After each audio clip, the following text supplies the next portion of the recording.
हमने अभी राम मंदिर लिया है, हम कृष्ण जन्मभूमि लेंगे, हम ज्ञान व्यापी लेंगे और जो मुगलों ने हमारे 42,000 मंदिरों को तोड़ा है उस मंदिर के दुगना मंदिर लेंगे। अब इस देश में वही रहेगा जो हिंदुओं की जय जयकार करेगा, इस देश में वही रहेगा जिसको हिंदुत्व से प्रेम होगा। और नहीं तो भैया, जब राम मंदिर का आंदोलन चल रहा था, मुल्ला मुलायम की सरकार थी, मुल्ला मुलायम ने क्या किया, राम भक्तों पे गोली चलवाया, सरजू मां एकदम खून से लथपथ होकर के बह रही थी। उस समय उनका हिंदुत्व कहाँ गया?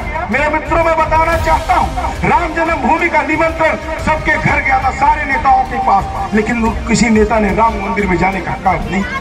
कथा कथित लोग भारत को सोनिया की चिड़िया बनाना चाहते हैं और नरेंद्र भाई मोदी भारत को सोने की चिड़िया बनाना चाहते हैं। अब तय आपको करना है कि सोनिया का चिड़िया बनना पसंद करेंगे या सोने का चिड़िया बनना पसंद करेंगे।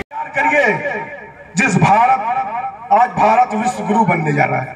कथा कथित लोग भारत को सोनिया की चिड़िया बनाना चाहते हैं और नरेंद्र भाई मोदी भारत को सोने की चिड़िया बनाना चाहते हैं। अब तय आपको करना है कि सोनिया का चिड़िया बनना पसंद करेंगे या सोने का चिड़िया बनना पसंद करेंगे। अपने बच्चों को, भविष्य को देखिएगा।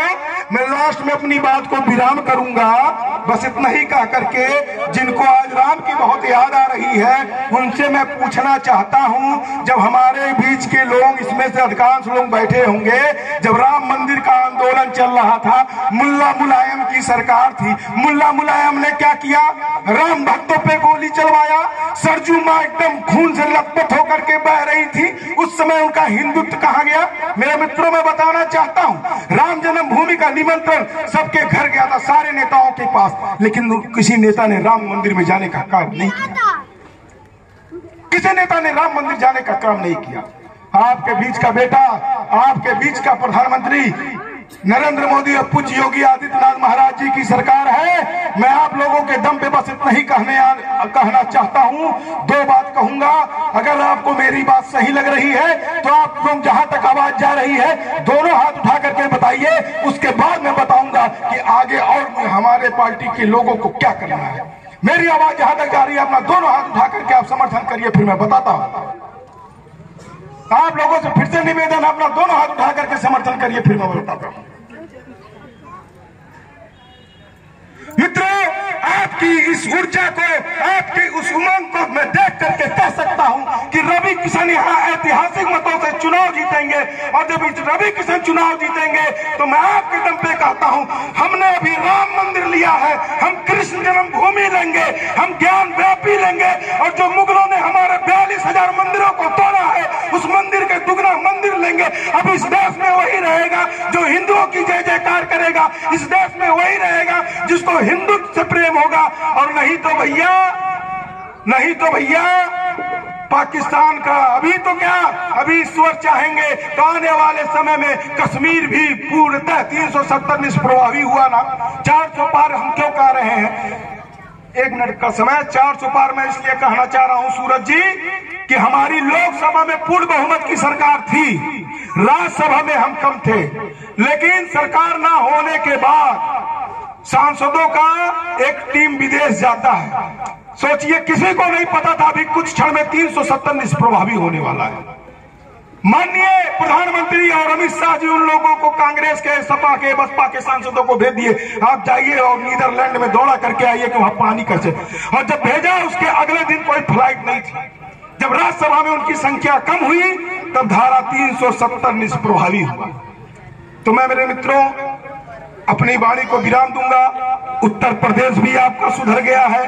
आज उत्तर प्रदेश में कोई अपराधी ये हिम्मत नहीं कर रहा है कि किसी बहू बेटियों की तरफ बुरी नजर से देखे, किसी के जमीन को कब्जा कर ले, क्योंकि पूज्य महाराज जी ने सीधे कहा है कि अगर आप उत्तर प्रदेश की जनता को परेशान करेंगे, अगर आप उत्तर प्रदेश की बहू बेटियों को परेशान करेंगे, अगर आप गरीबों की जनता को लूटने का काम करेंगे, अगर आप गरीबों के जमीन और मकान को कब्जा करने का काम करेंगे, तो फिर गाड़ी भी पलटेगी और बुलडोजर भी चलेगा। और आज गाड़ी भी पलट रही है, आज बुलडोजर भी चल रहा है। आज हमारा भारत विश्व गुरु बनने जा रहा है। मैं आप सभी तपस्वी जनता जनार्दन के श्री चरणों में प्रणाम करते हुए बस यही मांगने आया हूं कि आने वाले समय में हमारी आने वाले वंशज, हमारी आने वाली पीढ़ियां ये ना कहे कि जिस मोदी जी ने, जिस योगी जी ने भारत को इतिहास के पन्नों में ले जाने का काम किया है, हम जैसे लोगों ने उस भारत को आगे विकसित करने में सहयोग नहीं किया। मेरे मित्रों,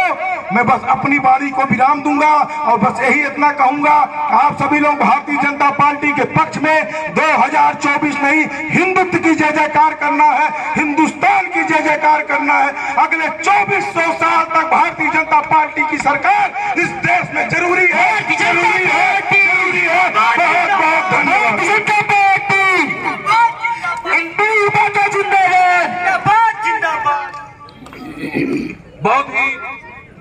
बहुत ऊर्जा से लोकप्रोत क्रांतिकारी नेता, आपने अपने बहुत ऊर्जावान क्रांतिकारी भाषण से यहाँ पर उपस्थित जनसैलाब को निश्चित रूप से बता दिया कि आगामी 1 तारीख को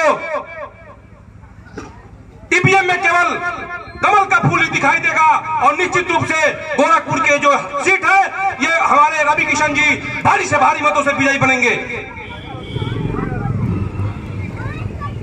अब मैं कार्यक्रम को आगे बढ़ाते हुए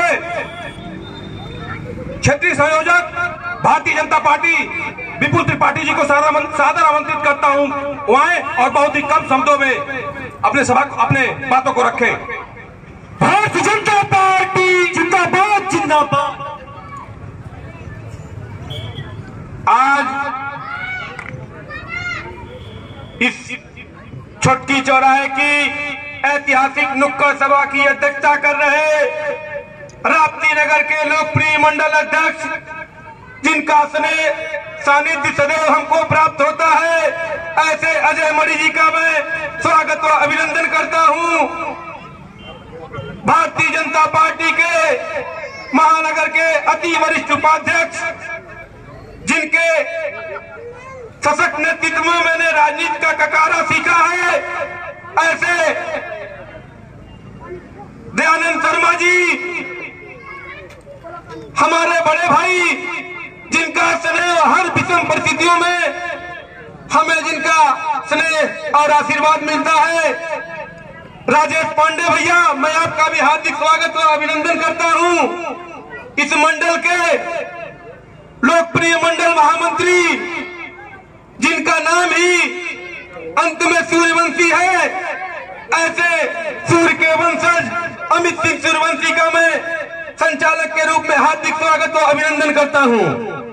साथियों, अभी हमारे मित्र कहूं, भाई कहूं या क्या कहूं, जिनके नेतृत्व में मैंने गोरखपुर में राजनीति की शुरुआत की, हमारे भाई मित्र इंद्रमणि उपाध्याय ने राष्ट्रीय मुद्दे पे आप लोगों को बहुत कुछ बताया, लेकिन मैं साथियों आपको लोकल के 2-3 मुद्दे के साथ 5 से 7 मिनट में अपनी वाणी को विराम दूंगा। साथियों, आप याद करिएगा 2014 के पहले जब हमारी सरकार नहीं थी, तो यही आपके बगल में मेडिकल कॉलेज बंद के कागार पे था। पूज्य महाराज जी मेडिकल कॉलेज से गोरख मंडल करे तक पैदल चल के आए थे। आपने देखा था जापानी इंसेफ्लाइटिस से आए दिन मृत्यु होती थी और यहाँ का पूर्व मुख्यमंत्री सफाई में डांस महोत्सव में लीन रहता था। आपने देखा था हमारी बहन बेटियों के साथ हर चौराहे पर छेड़छाड़ होती थी और यहाँ का मुखिया कहता था कि बच्चों से बच्चे हैं से गलती हो जाती है। आपने देखा था किस तरह से छोटी छोटी मामलों में गोरखपुर जलता था। और 17 के बाद जब 2 करिश्माई इस देश और प्रदेश की बागडोर को संभालते हैं, नरेंद्र भाई मोदी के भारत के नेतृत्व करते हैं और 2017 में पूज्य योगी जी उत्तर प्रदेश का नेतृत्व करते हैं। उसके बाद आपने देखा कि किस तरह से राम राज्य की कल्पना जो हर भारतवासी करता था, उसको चरितार्थ होते हुए हम सबों ने अपने आंखों से देखा। साथियों, मैं सिर्फ 2 शब्दों के बाद अपनी वाणी को विराम दूंगा। यह चुनाव पूज्य महाराज जी ही लड़ रहे हैं। रवि किशन जी उनके प्रतिनिधि हैं। प्रतिनिधि किस तरह है थोड़ा आपको मैं स्मरण में लेना जाना चाहूंगा।